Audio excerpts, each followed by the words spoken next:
우리 옆에 계신 분들하고 또 앞뒤에 계신 분들하고 같이 인사하겠습니다. 믿음 주시옵소서.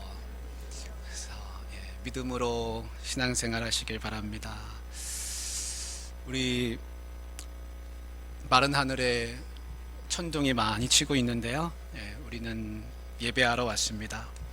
지난주에 이제 기도에 관한 말씀을 나눴습니다. 그래서 하늘 아버지께서는 기도에 응답해 주시는데 가장 좋은 것으로 응답해 주신다, 그렇게 말씀을 드렸습니다.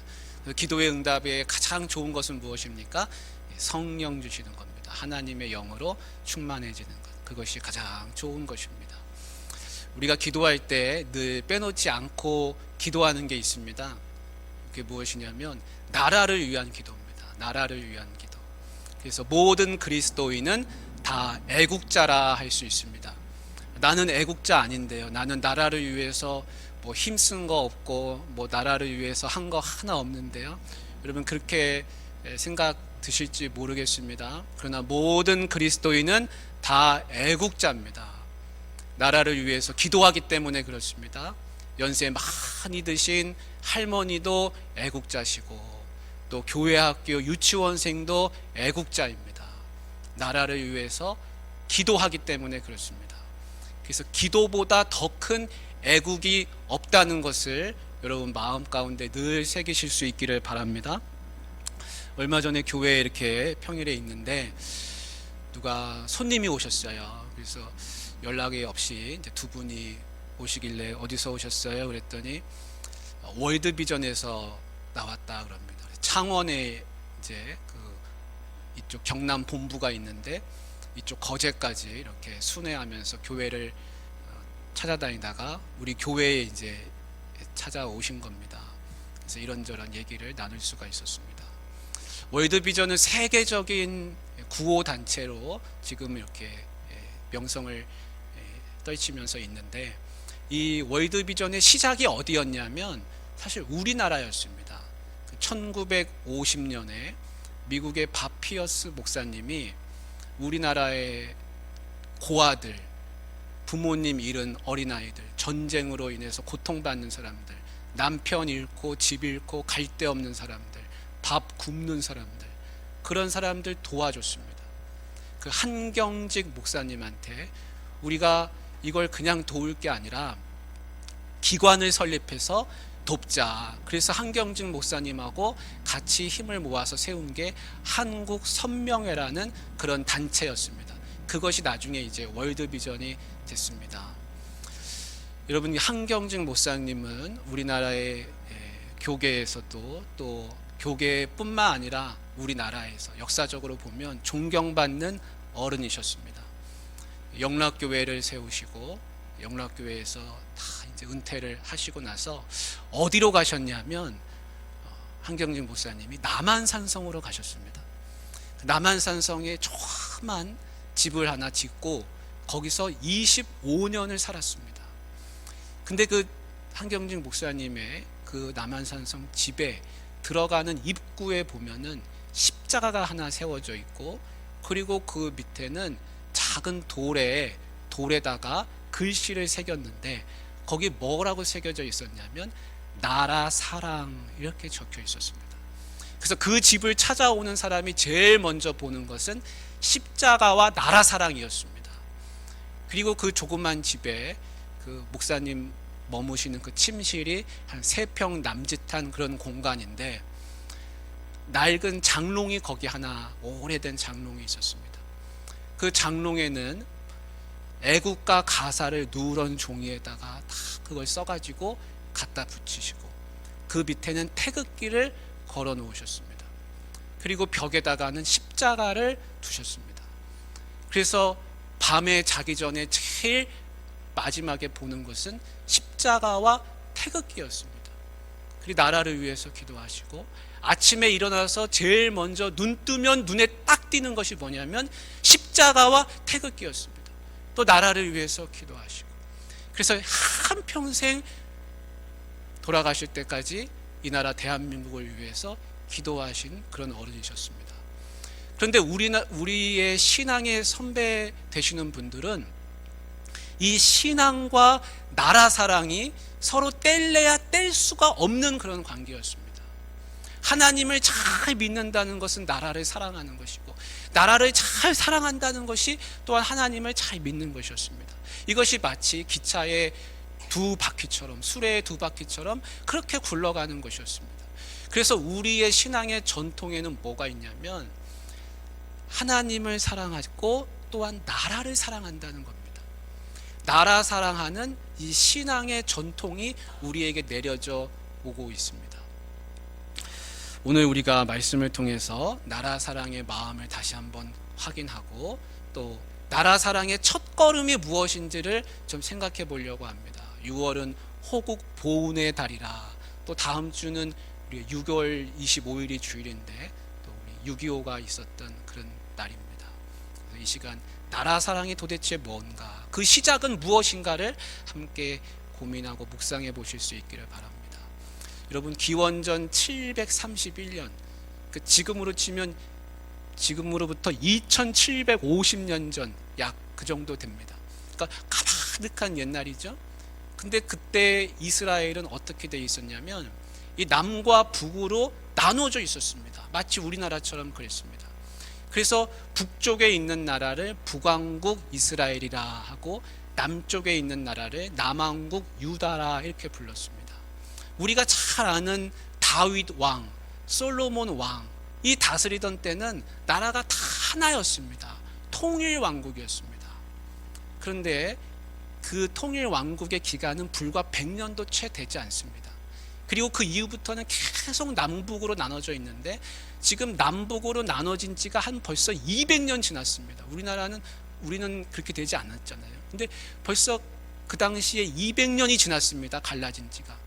근데 남왕국 유다에 누가 있냐면 아하스라는 왕이 다스리고 있었습니다. 여러분, 나라가 평안했을까요? 행복했을까요? 그렇지 못했습니다.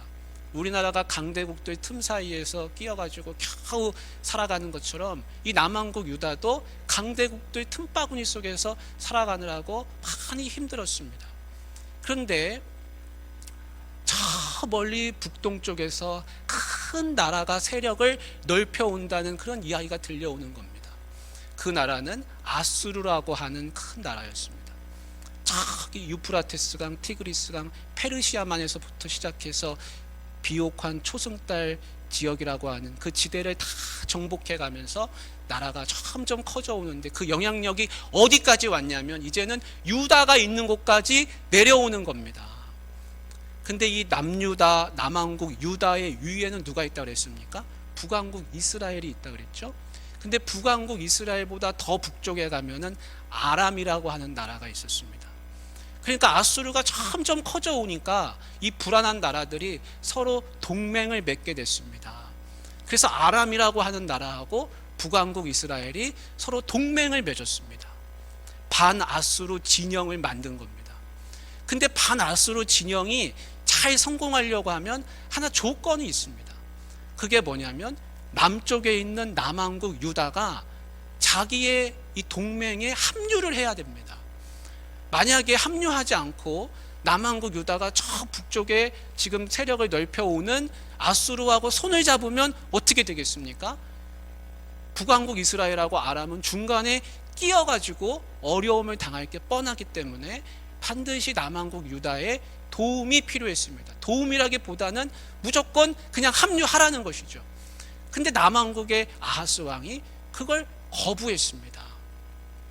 이런 배경으로 오늘 말씀이 나오고 있는데, 우리가 2절 말씀을 같이 한번 읽어보겠습니다. 2절입니다. 같이 시작.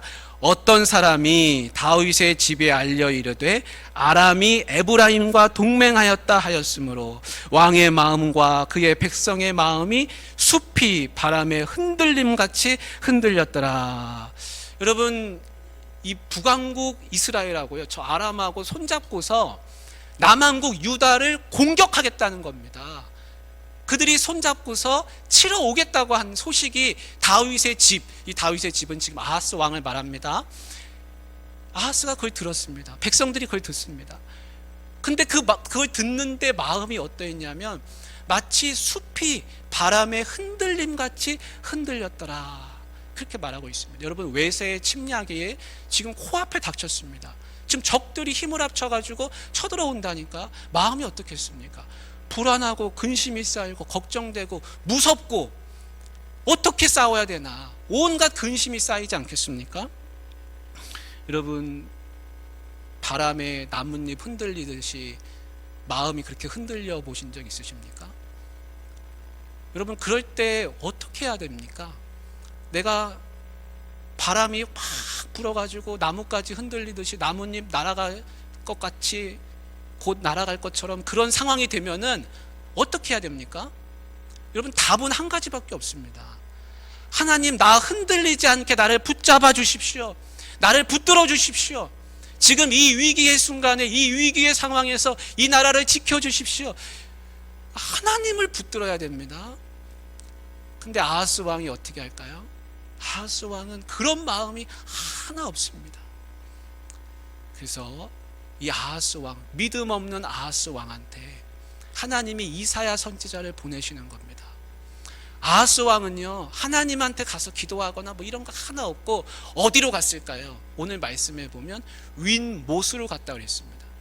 여러분, 예루살렘은 지대가 높습니다. 그 지대가 높기 때문에 물을 공급받기가 많이 불편한 곳입니다. 근데 주요 식수원이 어디냐면 이 윈못이라는 곳입니다. 그래서 윈못에서 식수를 공급받기 때문에 이 만약에 윈못을 적한테 빼앗기면은 그러면 예루살렘은 큰일 나는 겁니다. 방비할 수가 없습니다. 그래서 아하스 왕은 제일 먼저 어디로 갔냐면 윈못으로 갔습니다. 여러분, 인간적으로 보면 참 잘하는 것이죠.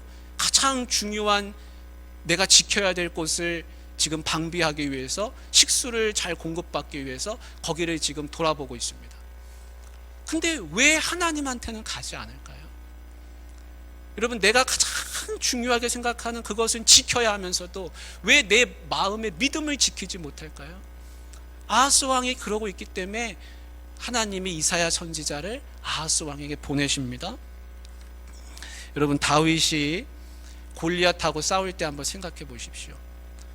그때 다른 사울의 용사들, 사울 왕도 마찬가지고, 사울 왕이 되었을 때 전국에서 용사들, 힘 있는 사람들, 장수들을 다 불러 모아서 자기 사람으로 만들었거든요. 근데 막상 골리앗이 탁 하고 나타나니까 아무도 골리앗을 상대하지 못합니다. 아무도 칼을 빼지 못합니다. 다 숨어 있습니다. 그런데 다윗은 그렇지 않았습니다. 다윗은 칼을 들고 나간 게 아닙니다. 하나님의 이름으로 나아간다 그랬습니다. 너는 칼과 창과 단창으로 나아오지만 나는 여호와의, 만군의 여호와의 이름으로 너에게 나아간다 그랬습니다. 골리앗은 그랬습니다. 네가 나를 개로 여기느냐? 막대기를 들고 왔느냐? 그렇게 비웃었지만 다윗 마음속에는 무슨 마음이 있었냐면 하나님을 의지하는 마음이 있기 때문에 하나 흔들림이 없습니다. 여러분, 어렵고 힘든 순간이 있으면 하나님을 의지해야 됩니다. 예전에 어느 집사님이 급하게 기도 요청을 하신 적이 있습니다. 그 집사님한테 아들이 하나밖에 없습니다. 근데 그때가 아주 추운 겨울이었습니다. 근데 무슨 일이 있었냐면 그날이 수능 시험 치르는 날입니다. 그 아들이 수능 시험을 치렀습니다. 시험 다 치르고 그날 저녁에 마음이 너무 홀가분하고 기분이 좋고, 그래서 스트레스를 푼다고 친구들하고 같이 놀러 나가서는 오토바이를 탔습니다. 근데 오토바이를 타다가 크게 사고가 나서 팔을 그만 다치고 말았는데, 팔을 얼마나 크게 다쳤는지 손가락을 절단해야 될 지경에 이르렀다는 겁니다. 그러면서 그 집사님이 우시면서 내 아들 시험 성적 하나 상관없으니까 손가락만 제발 붙어있게 해달라면서 울면서 기도하시면서 그렇게 기도 요청을 하신 적이 있습니다. 여러분, 지금 아하스 왕은 자기 나라가 날아갈 수도 있습니다. 급박한 시간입니다. 순간입니다. 자기 백성들이 다 사로잡힐 수도 있습니다. 그런데 이렇게 급박한 순간에 마음이 그렇게 나뭇가지처럼 흔들리면서 하나님을 붙잡지 않습니다. 그리고는 식수를 공급받으러 식수 공급받는 그곳을 둘러보고 방비를 하고 이곳저곳을 둘러보고 있지만 그의 마음에 두려움이 없어집니까? 두려움이 없어지지 않습니다. 그러고 다니면 다닐수록 더 두렵고 떨리는 겁니다. 우리나라가 늘 위협 가운데 있습니다. 여러분, 일본, 중국, 러시아 다 우리를 한 번씩은 위협한 나라들이었습니다. 우리나라가 이런 틈바구니 속에 살아가는데 이제는 저 북한마저도, 우리의 동포들마저도 우리를 위협하는 그런 나라가 됐습니다. 여러분, 이렇게 어렵고 힘든 이 나라 가운데서 우리가 해야 될 일은 뭡니까? 여러분, 아하스 왕은 어떻게 했냐면, 어떻게 하면 방비를 잘할까? 그런데 열심히 골몰하고 있지만 방비가 제대로 됩니까? 방비가 제대로 되지 않습니다. 마음에는 무슨 생각이 있냐면 이런 생각이 가득합니다. 우리가 침략을 당하면 내가 저 아수르에게 손을 뻗어서 도와달라고 해야지. 그러면 저 강대한 나라가 와서 아람과 북왕국 이스라엘을 위에서 쳐주면 나는 안전할 거라. 마음에 내심 그런 생각이 있습니다. 그래서 하나님 앞에 엎드리질 않는 겁니다. 여러분, 하나님보다 더 의지할 게 생기면 하나님 앞에 나아갈 생각을 하지 않습니다. 지금 나라가 위협을 받고 선지자가 와서 하나님을 의지하라고, 두려워하지 말고 조용하라고, 삼가라고, 하나님을 의지하라고 하는데도 그게 귀에 하나 들려오지 않는 겁니다. 왜 그렇습니까? 다 강대한 나라가 도와줄 거라고 생각하기 때문에 그렇습니다. 여러분, 우리나라도 마음 가운데 그런 생각이 혹시 있지 않습니까? 우리가 침략을 당하면 누군가 와서 도와줄 거라. 여러분, 누군가 와서 도와줘도요, 그것은 그 다음 문제입니다. 우리가 믿고 의지할 수 있는 분은 누구밖에 없냐면 하나님밖에 없는 것입니다. 우리 7장 4절 같이 읽어보겠습니다. 시작. 그에게 이르기를 너는 삼가며 조용하라. 르신과 아람과 르말리아의 아들이 심히 노할지라도 이들은 연기나는 두 부직갱이 그루터기에 불과하니 두려워하지 말며 낙심하지 말라. 아멘. 여러분, 이사야 선지자가 그 아하스 왕 있는 윗모 그 세탁자의 밭 큰 길까지 찾아와서 이 이야기를 하는 겁니다. 하나님을 의지하십시오. 그 아람과 북왕국이 아무리 심하게 노하고 우리를 쳐들어온다 할지라도 그들은 연기나는 두 부직갱이에 불과합니다. 여러분, 연기나는 부직갱이는 어디다가 쓸 수 있습니까? 아무 데도 쓸데없지 않습니까? 연기는 나지만 불이 꺼졌습니다. 아무 힘이 없습니다. 두려워하지 말고 낙심하지 말고 하나님을 의지하라 그럽니다. 그런데 아하스 왕이 하나님께 마음을 두지 않습니다. 여러분, 북왕국과 아람은요, 이런 생각까지 하고 있습니다.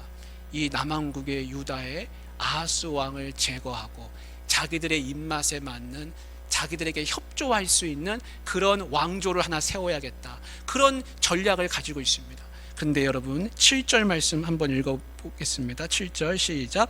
주 여호와의 말씀이 그 일은 서지 못하며 이루어지지 못하리라. 아멘. 하나님이 허락하시면 안 된다는 겁니다. 하나님이 그거는 안 된다, 이렇게 하나님이 말씀하고 계십니다. 여러분, 나중에 어떻게 되는지 아십니까? 아람이라고 하는 나라는요, 이 남왕국 유다를 공격한 지 2년 만에 나중에 아람은 다메섹이 다 무너집니다. 망합니다. 10년 후에는 북왕국 이스라엘이 망하게 됩니다. 오늘 말씀에 65년 후에 북왕국은 다시는 일어서지 못한다는 말씀이 나와요. 남왕국을 친 후에 65년이 지나면 아수르가 거기를 이주 정책을 펴서 혼혈족을 만들면서 그 혈통도 다 없어집니다. 그래서 사마리아 사람들이 생겨나는 겁니다. 그래서 북왕국은 자취도 없어질 뿐만 아니라 사람도 없어지는, 그 민족 자체가 없어집니다. 여러분, 하나님이 그렇게 만드시는 겁니다. 오늘 말씀에 하나님이 역사의 주관자시라는 말씀을 우리가 알 수가 있습니다. 여러분, 그 말씀 한번 보십시오. 아람의 머리는 다메섹이요, 다메섹의 머리는 르신이라 되어 있습니다. 에브라임의 머리는 사마리아요, 사마리아의 머리는 르말리아의 아들이라 이렇게 되어 있습니다. 지금 르말리아의 아들이 누구냐면 아하스를 공격한 베가라고 하는 그 왕이에요.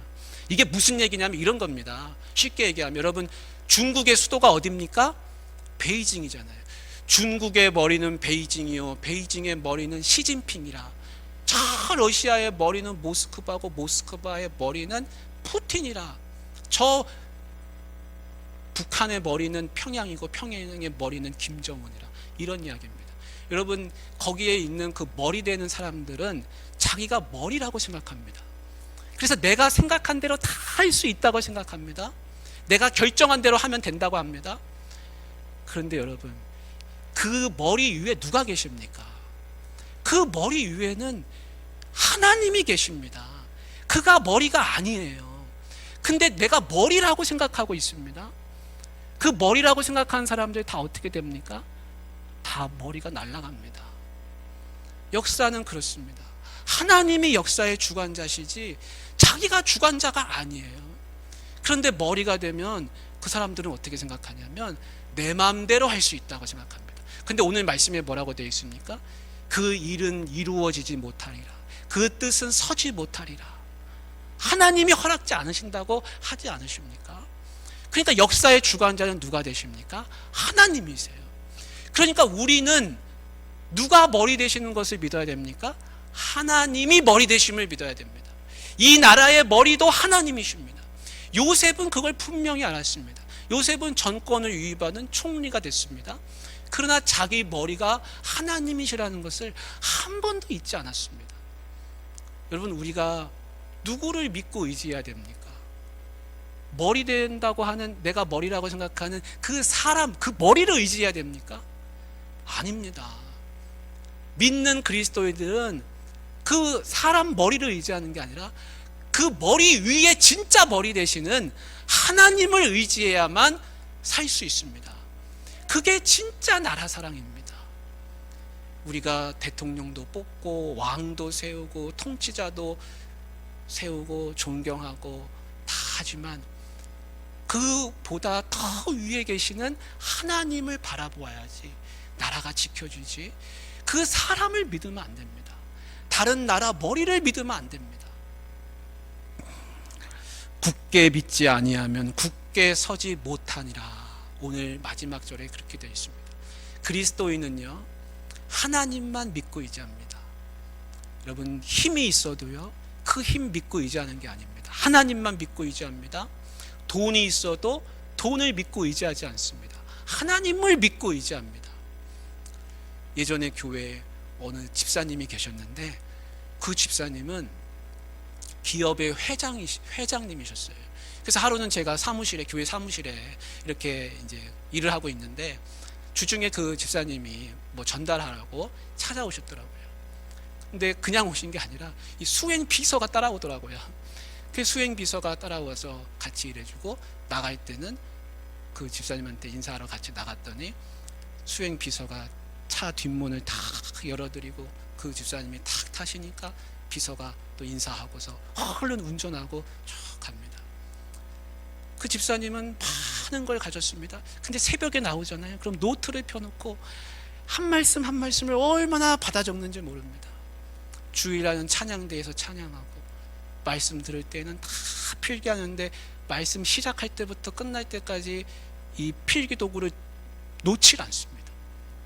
그분을 보면 가진 게 그렇게 있어도 하나님을 의지하고 믿고 살아가시는구나, 돈을 믿고 힘을 믿고 사는 분이 아니라는 걸 알 수 있습니다.